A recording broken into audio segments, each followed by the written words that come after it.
Good morning friends, my name is Ankita Patel, Ashwamegh Vidyalaya Killa Pardi, subject Hindi. तो बच्चों, हिंदी में हम चैप्टर नंबर 15 खरगोश और हाथी, तो उसके अभ्यास के प्रश्नों के उत्तर देखते हैं। प्रश्न नंबर 1, इस कहानी में 3 चित्र दिए गए हैं। जैसे कि यहाँ पर चित्र दिया गया है, ये दूसरा और ये चित्र तीसरा। तो इस कहानी में 3 चित्र दिए गए हैं। हर एक चित्र के संदर्भ में वर्णन कीजिए। तो बच्चों, आपको चित्र के आधार पर उसका वर्णन करके आपकी तीनों चित्रों के बारे में आपको आपकी हिंदी की नोटबुक में खुद ही लिखना है। प्रश्न नंबर 2, मुहावरे के वाक्य प्रयोग के बारे में सही विकल्प चुनिए। तो बच्चों, यहाँ पर मुहावरा दिया गया है और उसका अर्थ दिया गया है और वाक्य प्रयोग दिए गए हैं। उनमें से सही वाक्य प्रयोग कौन सा है वो हमें चुनकर लिखना है। नंबर 1, फूलाना समाना, उसका अर्थ होता है कि अत्यंत खुश होना। तो क, हर्ष परीक्षा में उत्तीर्ण होने के कारण फूला न समाया। ख, मोनाली स्कूल में प्रथम नंबर आई, इसलिए वह फूली न समाई। ग, सेठ पानाचंद की जायदाद लूट गई, इसलिए वे फूले न समाये। तो सही आंसर होगा ख। मोनाली स्कूल में प्रथम नंबर आई, इसलिए वह फूली न समाई, यानी कि अत्यंत खुश हो गई, खुश होना है। तो यहाँ पर होगा ख। नंबर 2, ऊंचा चढ़ना यानी कि प्रगति करना। तो यहाँ पर आंसर दिए गए हैं। क, दीपाली अंग्रेजी विषय में दिन प्रतिदिन ऊंचे चढ़ना चाहती हैं। ख, हितेश एक ही कक्षा में 2 साल रहकर ऊंचे चढ़ना चाहता है। ग, बच्चे पेड़ पर ऊंचे चढ़ने का खेल खेलते हैं। तो ये तो आता ही नहीं है, इसलिए आंसर होगा क कि प्रगति करना। उसका अर्थ क्या होता है? प्रगति करना। इसलिए वाक्य होगा कि दीपाली अंग्रेजी विषय में दिन प्रतिदिन ऊंचे चढ़ना चाहती हैं, यानी कि प्रगति करना चाहती हैं। यहाँ पर होगा क। नंबर 3, अभिवादन करना। तो उसका अर्थ होता है सत्कार करना। क, आयुषी ने वक्तृत्व स्पर्धा में अच्छा वक्तव्य दिया, इसलिए उसके पिता दर्शन कुमार ने उसका अभिवादन किया। ख, तनिष आम खा रहा था, इसलिए उसके मित्र ने उसका अभिवादन किया। ग, शिल्पा दौड़ में हार गई, इसलिए उसकी मम्मी ने उसका अभिवादन किया। तो सही आंसर कौन सा है? क, आयुषी ने वक्तृत्व स्पर्धा में अच्छा वक्तव्य दिया, इसलिए उसके पिता दर्शन कुमार ने उसका अभिवादन किया, यानी कि सत्कार किया। तो यहाँ पर होगा क। अब हम देखते हैं प्रश्न 3, चित्र देखकर कहानी लिखिए। तो बच्चों, यहाँ पर चित्र दिए गए हैं, उसके आधार पर हमें कहानी लिखनी है। तो यहाँ पर वाक्य दिए गए हैं। पहले चित्र के, कछुआ और खरगोश के बीच स्पर्धा हुई। दूसरे चित्र में दिया गया है कि खरगोश तेज दौड़ रहा है। तीसरे चित्र में है खरगोश सो गया और चौथे चित्र में है कछुआ जीत गया। तो हमें इसके आधार पर यहाँ पर कहानी लिखनी है। तो पहले हमें इस कहानी का शीर्षक लिखना है। तो कहानी का शीर्षक होगा कि घमंडी का सिर नीचा। शीर्षक क्या होगा?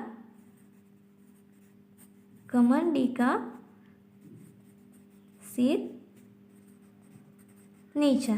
तो कहानी हम लिख सकते हैं कि एक जंगल था, उसमें एक खरगोश रहता था और उसे अपनी तेज चाल पर खूब घमंड था। इस जंगल के तालाब में एक कछुआ रहता था। खरगोश उसकी धीमी चाल पर हंसता था। खरगोश कछुए की धीमी चाल पर हंसता था। एक बार उसने कछुए के साथ दौड़ने की शर्त रखी। खरगोश ने कछुए के साथ दौड़ने की शर्त रखी। दौड़ शुरू हो गई। तो खरगोश ने कछुए को जल्दी ही पीछे छोड़ दिया। यहाँ पर देखो चित्र में, खरगोश ने कछुए को जल्दी ही पीछे छोड़ दिया। आगे जाकर उसने देखा कि कछुआ बहुत पीछे है। उसने सोचा क्यों ना थोड़ा आराम कर लूं। यहाँ पर देखो चित्र में कि खरगोश आराम कर रहा है। वह एक पेड़ के नीचे आराम करने बैठा। थोड़ी ही देर में उसे झपकी आ गई, यानी कि नींद आ गई और वह सो गया। यहाँ चित्र में देखो खरगोश सो गया और कछुआ उससे आगे निकल गया। कछुआ धीरे धीरे चलता रहा। वह खरगोश को सोया हुआ देखकर चुपचाप आगे निकल गया। खरगोश ने जाग कर देखा कि कछुआ लक्ष्य पर पहुंच गया। इस प्रकार कछुआ दौड़ में जीत गया और खरगोश हार गया। तो बच्चों, इस कहानी से हमें सीख मिलती है कि घमंड का परिणाम बुरा होता है। तो इस कहानी के आधार पर अपने साथियों से पूछने के लिए प्रश्न बनाकर लिखो। तो बच्चों, हमें इस कहानी के आधार पर प्रश्न बनाकर लिखने हैं। तो प्रश्न बना सकते हैं कि खरगोश को किस बात का घमंड था। दूसरा प्रश्न, कछुआ कैसे चलता था।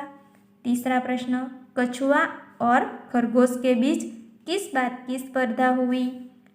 चौथा प्रश्न, खरगोश ने कछुए से आगे जाकर क्या किया। ऐसे आप सोचकर प्रश्न खुद ही बनाना और आपकी नोटबुक में लिखना। अब हम स्वाध्याय के प्रश्नों के उत्तर देखते हैं। प्रश्न नंबर 1, प्रश्नों के उत्तर दीजिए। प्रश्न नंबर 1, खरगोशों के बिल कहाँ थे। तो खरगोशों के बिल सरोवर के किनारे गीली जमीन के अंदर थे। प्रश्न नंबर 2, खरगोशों का सरदार क्या बोला। तो खरगोशों का सरदार बोला कि हम चांद के भांजे हैं। मामा रोज सरोवर हमसे मिलने आते हैं, वे आपसे नाराज हैं। प्रश्न नंबर 3, पूर्णमासी का चांद कैसा है। तो आंसर होगा कि पूर्णमासी का चांद गोल है। प्रश्न नंबर 4, तालाब में क्या दिखाई दे रहा है। तो तालाब में चांद दिखाई दे रहा है। वह लहरों के साथ साथ ऊपर नीचे हो रहा है। प्रश्न नंबर 5, चांदा मामा से माफ़ी कौन मांग रहा है। तो आंसर होगा कि हाथियों का सरदार चांदा मामा से माफ़ी मांग रहा है। अब हम देखते हैं प्रश्न नंबर 2, मातृभाषा में अनुवाद कीजिए। तो उसमें नंबर 1, सरोवर के किनारे गीली जमीन थी। तो उसका गुजराती में अनुवाद होगा कि सरोवरना किनारे गीली यानी कि भीनी जमीन हती। प्रश्न 2, हम चांद के भांजे हैं। तो अमे चांदाना भाणेज छीए। वाक्य नंबर 3, हाथियों के झुंड में कुछ शरारती हाथी थे। तो हाथीओना टोळामां, झुंड यानी कि टोळामां કેટલાક તોફાની હાથી હતા। नंबर 4, खरगोशों के सरदार ने एक उपाय सोचा। तो गुजराती अनुवाद होगा कि ससलाना आगेवान ने एक उपाय विचार्यो। अब देखते हैं प्रश्न नंबर 3, संदर्भ पुस्तक पढ़कर पता करो और लिखो कि पूर्णिमासी कब होती हैं और अमावस्या कब। तो उसका आंसर होगा कि प्रत्येक भारतीय महीने के शुक्ल पक्ष के अंत में 15वें दिन पूर्णिमासी और कृष्ण पक्ष के अंत में 15वें दिन अमावस्या होती है। चंद्र जब पृथ्वी की छाया में आ जाता है तब पृथ्वीवासियों को दिखता नहीं है।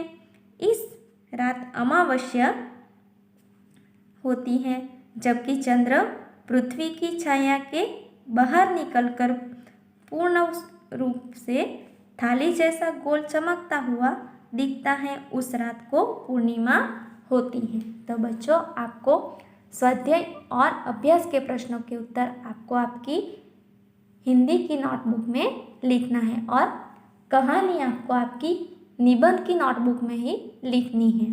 Thank you.